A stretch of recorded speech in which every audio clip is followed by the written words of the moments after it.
So if you want to flip your shifter around so that it's GP shifter, which is 1 up, 5 down, you obviously need to flip the linkage around or purchase an aftermarket rear set that has GP shift. After that, your sensor is going to read backwards because it's going to push when it thinks that the bike is looking for a pull. So to flip the electrical sensor around, we're going to unplug it, and that plug is under the tank. So first thing you got to do, remove the tail piece.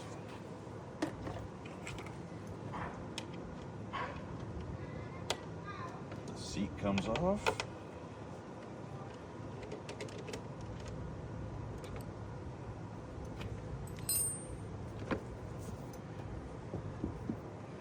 And then you're going to pull the tank off. This I am not doing, but I will show you once you get the tank off.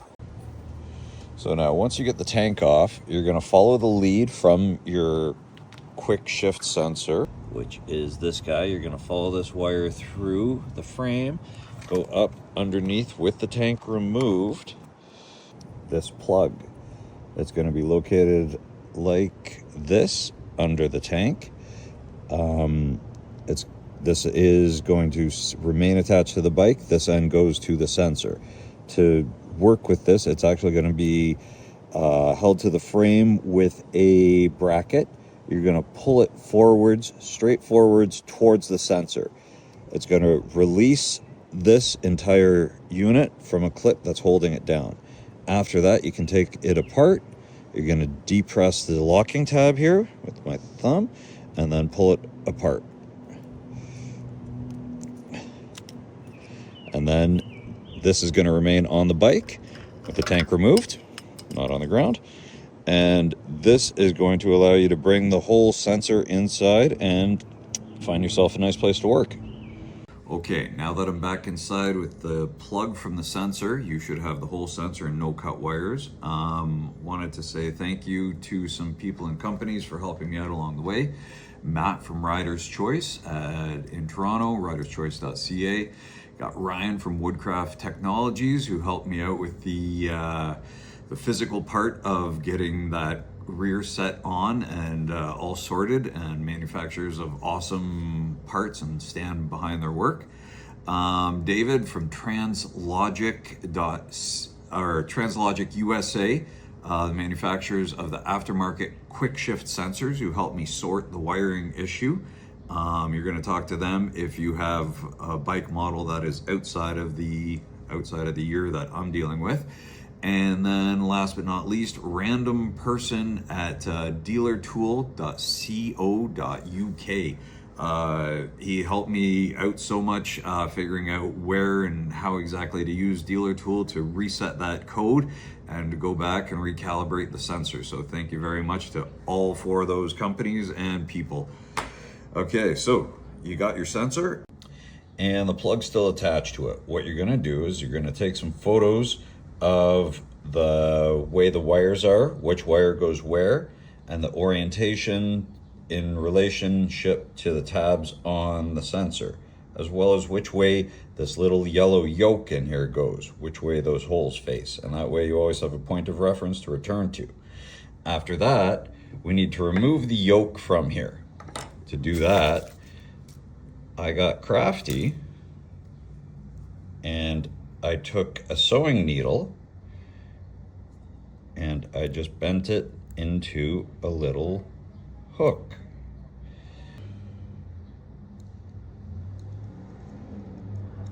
Hook in underneath one of those, and then I just pull, and this guy pops out. After that, it exposes the pins and these little locking tabs that are underneath it. Now what we need to do is we need to swap the blue and the red wire. So we're going to release those tabs from inside of here.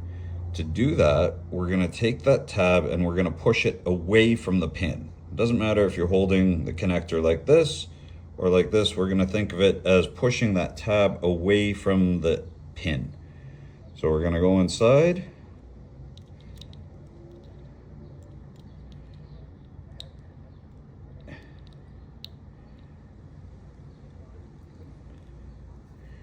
push that tab down.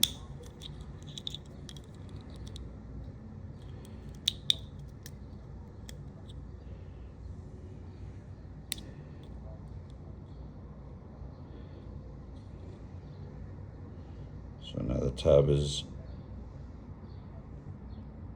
depressed, and now we're going to pull on the wire and pull that tab out, or sorry, pull that pin out, and it's going to come out. It's still, your wire is still going to be attached to your sensor, and you're just going to let it hang. Now we're going to go and we're going to release the red one also, and the green one's going to stay right where it is. And then we're going to pull on the wire, and that pin is going to come out. Now we know that we want to swap those around, so we're going to insert the red wire right next to the green. It used to be the blue. The tab lines up with this opening on top of the pin, and that's the lock. So again, not thinking of it in terms of up or down, but we're going to align this with the black tab in there that we depressed. I'm going to slide it in.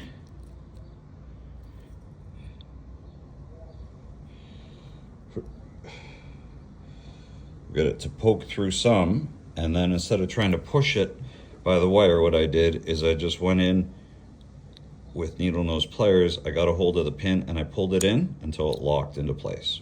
And we repeat that with the blue wire.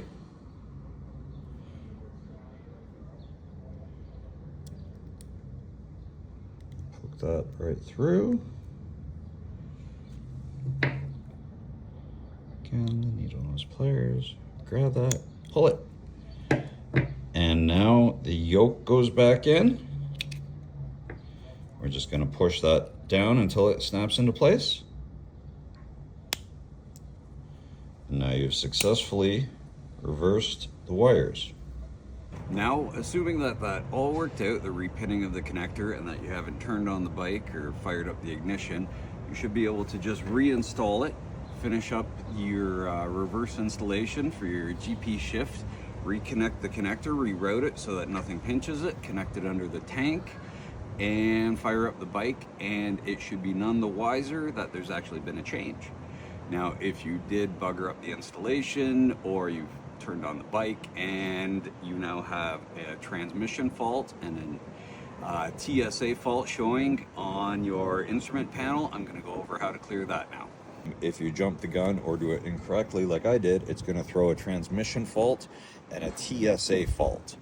You're going to have to clear that. To do that, you can, if you have a DealerTool,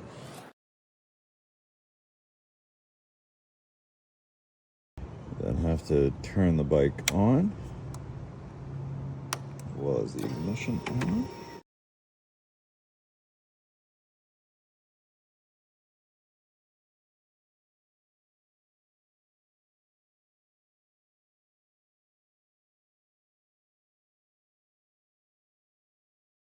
Test modes.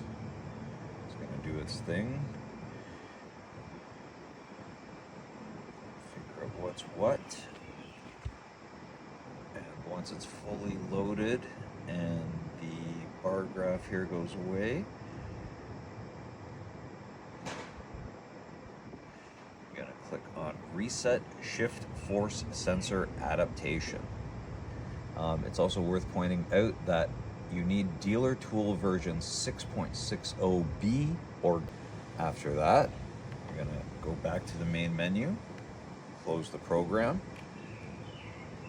unhook your computer.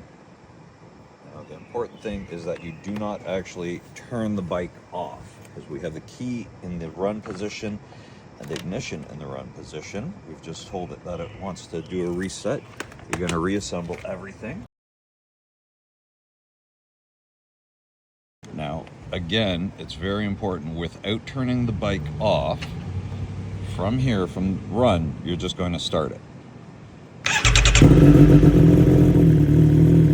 going to then let that run for 10 seconds without turning it off. I am going to turn it off so you can hear me. After you allow it it to run for in neutral for 10 seconds. You're then going to ride it. You're going to make sure that you go through every single gear and remain in that gear for 10 seconds. It doesn't matter how many times you go through each gear, as in, I think I went through first, second, and third 10 times before I got to the highway so that I could get up to sixth gear. The important thing is that you get through each gear and remain in each gear for at least 10 seconds before you turn the bike off. So neutral 10 seconds, first gear 10 seconds, 2, 3, 4, 5, and 6 for 10 seconds each. After that, you should see the code. As soon as I got 10 seconds in on the top gear on 6, the code disappeared, as did the transmission fault, and I was reset.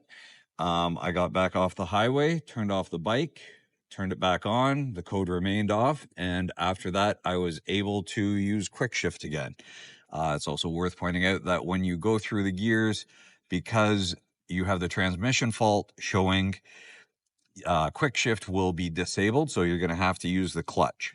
Make sure that as you go through the gears, you don't give the sensor any false inputs, as in totally remove your foot from the sensor or from the shifter every time. Nice, clean, positive shifts. And that should fix you up. Also going to do a quick little one on how to use the dealer tool to read and make sure that the sensor is in fact reading the proper voltage and that it is reading upshift as up and down as down. So keep on watching if that's the case for you.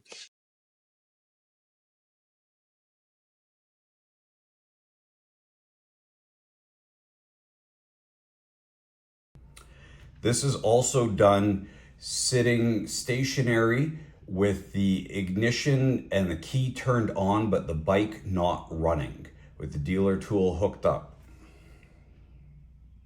The value that I had circled there on that screenshot of dealer tool, the 2.60, that is the actual value that you're seeing when the shifter is at rest. When I go and I force on it and upshift, it's actually outputting that value change to 3.52. And then when I let off it again, it was just sitting at rest. It went back to 2.60. And then when I went to try and downshift on it, the sensor threw out a value of 1.58. So all in all, those values were better than 0.1 of a volt of the actual target that I'm looking for. So I know that it was wired the correct way, as well the sensor is actually functioning and throwing out the proper voltage